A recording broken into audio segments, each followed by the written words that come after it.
Magandang umaga mga kadadis. Sa video nito ay ibabahagi ko sa inyo ang isang pamamaraan kung paano maprotektahan ang mga dugtungan ng tile sa inyong CR. Maganda ito kasi makikita mo kung at mapapanatili nitong malinis ang inyong CR. Kumbaga mababawasan ang inyong oras sa paglilinis ng inyong comfort room. Tara, samahan nyo ko para ma-demonstrate natin kung paano natin ito gagamitin mga kadadis. Ang gagamitin natin ay itong Novtic Grout Sealer. Ito ay colorless at odorless din. Madaling gamitin.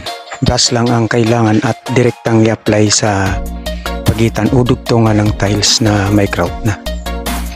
Maganda ito dahil protektado na ang tiles nyo sa pagkakaroon ng mga kalawang o mga dumi sa pagitan ng mga dugtungan ng tiles o sa grout mismo, at maiwasan itong pasukin ng tubig na sanhi ng pagkakatanggal ng grout, at kalauna ay matatanggal din ang inyong mga tiles dahil ito ay papasukin ng tubig, magkakahangin.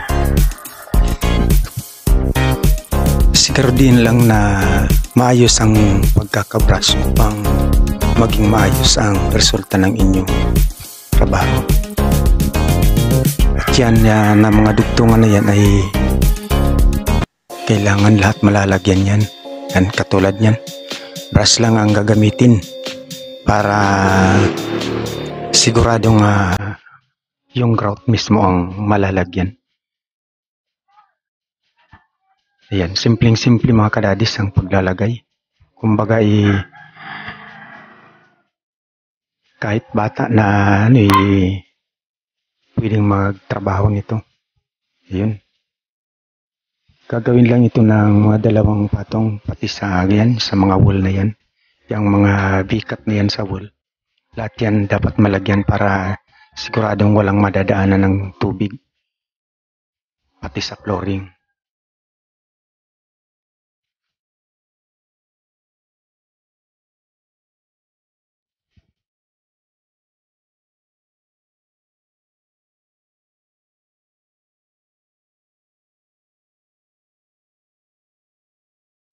Sa paglalagay naman ito, mga 2 ulit nyo lang itong gagawin. Antay nyo lang ng ilang minuto upang matuyo ang unang patong. Tapos ulitin ito upang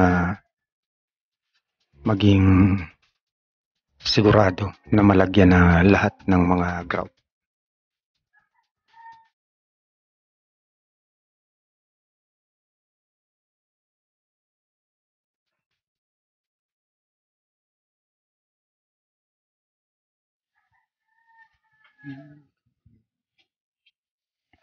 Ayan, sisiguraduhin nyo lang na yung mga siksikan yan, lalong-lalo na sa gilid na yan. Kasi madalas dyan na-stuck ng tubig. Kailangan siguraduhin na makapal ang may lalagay dyan na sealer.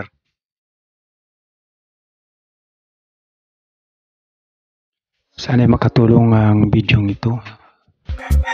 Kung nagustuhan nyo ang video ito, sana ay huwag niyong kakalimutang i-hit ang notification bell, mag-subscribe at mag-share para updated kayo sa mga susunod ko pang video. Salamat.